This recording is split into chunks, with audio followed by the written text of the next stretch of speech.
Welcome to Flourish. I'm Diane Planetin, and you're in the right place if you're a great and inspired life. And we do so by working on our own personal development, so we can be strong role models for those we love and mentor, and strong for our own personal well-being. Today, we continue our journey in Atomic Habits, the best-selling book by James Clear. And this is not new stuff, but this is a manual if you really want to change your life, to build your empire, to let go of whatever's not serving you and create what is meant to be. So where are we? Well, we're on the third law right now, which is all about making it easy to change your habits, create new habits, and it gives you a step-by-step process. So here we go. How to stop procrastinating by using the 2-minute rule. And he gives a good example here of Twyla Tharp, who's a famous dancer, and she had a routine every morning. She didn't think about it. She would just get dressed, hail a cab. That's what started her day, and it was a tiny action, but it made a huge difference in her life and kept the discipline up. He says researchers estimate that 40 to 50% of our actions on any given day are done out of habit. This is already a substantial percentage, but the true influence of your habits is even greater than these numbers suggest. Habits are automatic choices that influence the conscious decisions that follow. Yes, a habit can be completed in just a few seconds, but it can also shape the actions that you take for minutes or hours afterwards. It's a domino effect. The habits you follow without thinking often determines the choices you make when you are thinking. Every day, there are a handful of moments that deliver an outsized impact. He refers to those moments as decisive moments. The moment you decide between ordering takeout or cooking dinner. The moment you choose between driving your car or riding your bike. The moment you decide between starting your homework or grabbing the video game controller. These choices are a fork in the road. Decisive moments set the options available to your future self. So he says the difference between a good day and a bad day is often a few productive and healthy choices made at decisive moments. Think of those different forks in your road. Think of where you can change things, what direction you want your life to take. He goes on to say, we are limited by where our habits lead us. This is why mastering the decisive moments throughout your day is so important. Each day is made up of many moments, but it is really a few habitual choices that determine the path you take. These little choices stack up, each one setting the trajectory for how you spend the next chunk of time. Habits are the entry point, not the end point. Wow, isn't that amazing? So, what about this 2-minute rule? Why does this 2-minute rule work? Well, he says you can do anything for 2 minutes. If you want to, and he gives the example in the book, if you want to read a book, you just feel like you never have time. The tiny 2-minute rule is read one page. I bet you won't be able to put it down then. And I bet you will have made time for it. But don't think about the overwhelm of the whole book. If you follow the show, you know I read big books, Robert Greene's books, and I just eat those ones up. But I don't approach it with, holy moly, is that a big book? I approach it with, ooh, tell me more. Yeah, he writes a page turner, I tell you. It's more of a problem putting it down, but that maybe it wasn't that.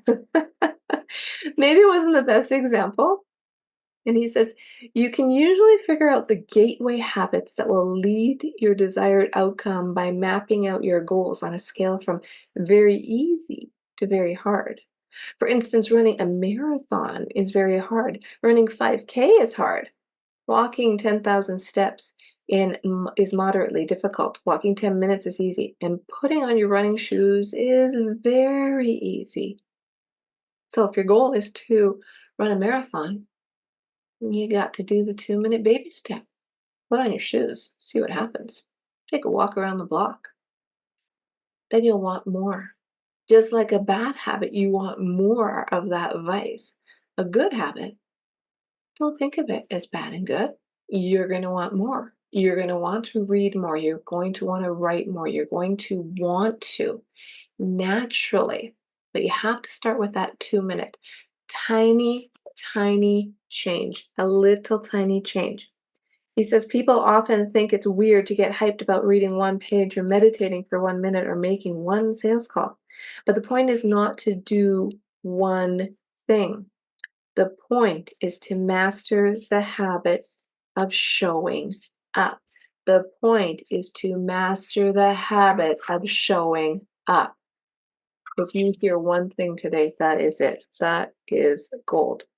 The truth is, a habit must be established before it can be improved. If you can't learn the basic skill of showing up, then you have little hope of mastering the finer details.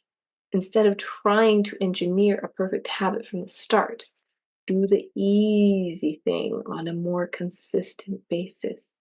You have to standardize before you can optimize. You need a system in place, right? Make it easy to start, and the rest will follow. But isn't that just fooling myself? Isn't this just a mental trick on myself that I already know? Yes, it is. But there's a domino effect that happens. Try it. Try it. Just see what happens. Just give it a go. He says strategies like this work for another reason. They reinforce the identity you want to build. If you show up at the gym 5 days in a row, even if it's for 2 minutes, you are casting a vote for your new identity. You are voting for the person you wish to become. You are taking an action to build your empire. Build your empire. That's a healthy mind, body, soul, bank account. Build your empire, whatever that looks like for you, whatever that is. Have a vote for who you want to become. You're not worried about getting in shape, he goes on to say. You're focused on becoming the type of person who doesn't miss workouts. You're taking the smallest action that confirms the type of person you want to be. And on just a side note, because I'm very much into statistics, and this is an old statistic, but the scary part is it's probably even worse now. There used to be a statistic out there, a very well-known one, that if you are out of shape, overweight, you do not show up for yourself, you earn a lower wage. Think about that when you're empire building. You want to make more money?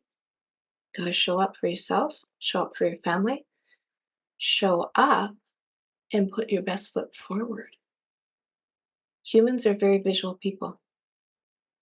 I don't even think people know they're consciously making an opinion. Show up for yourself. Just begin with that. And he says at some point, once you've established the habit and you're showing up each day, you can combine the 2-minute rule with a technique we call habit shaping to scale your habit back up towards your ultimate goal. Start by mastering the first 2 minutes of the smallest version of the behavior. Then advance to the intermediate step and repeat the process, focusing on the first 2 minutes and mastering that stage before moving on to the next level. He says nearly any larger life goal can be transformed into a 2-minute behavior. And I like that. I like the running Example, you can use that example in many different things. Writing a book is hard. Writing one sentence is easy. And as you build up, and just as another example he gave in the book, and I want you to buy that book because it's golden, bringing the two will bridge together. And it's little steps, little steps, little steps. And you have to explore and you have to figure out, how am I going to use the first 2 minutes? What is the simplest path of least resistance? Because us humans don't like friction and we're lazy. He says, whenever you are struggling to stick with a habit, you can employ the 2-minute rule. It's a simple way to make your habits easy. The more you ritualize the beginning of a process, the more likely it becomes that you can slip into a state of deep focus that is required to do great things. Think of the whole series I did on Maslow. That's the peak experience. When you get into that flow, you're just going to be, wow, that was amazing. And if you have a hard job, like you have to make phone calls, cold calls, oh, that's the worst. That's the worst. I don't like it. I don't like it to be cold called upon, and I do not like making cold calls. However, if you have to do that, figure out what works best for you. Are you going to make 5 calls a day every day at 8 a.m.? Or are you going to make 35 in one day and just get her done, get in the flow of it? That to me works so much better personally. So I'm just giving you a for instance. What works for you personally? What is that thing you have to start for 2 minutes, one phone call? And it's like, okay, I didn't melt. I can make another phone call. But I don't want to do that every day because I don't want to feel that way every day. I don't want to have that rejection every day. He says that's what stops us. Our fear of rejection, our fear of failure. The fear is all encompassing. I like to get it all done in one day, just kind of like whoosh. Okay, I did that hard thing. The rest of my week is gravy. Think about what works best for you. Start with those 2 minutes. This is the law of making it easy. Make sure you hit that subscribe button because the final chapter in the third law on making it easy is how to make good habits inevitable and bad habits impossible. Making bad habits impossible. Love this. It's golden. We'll see you then.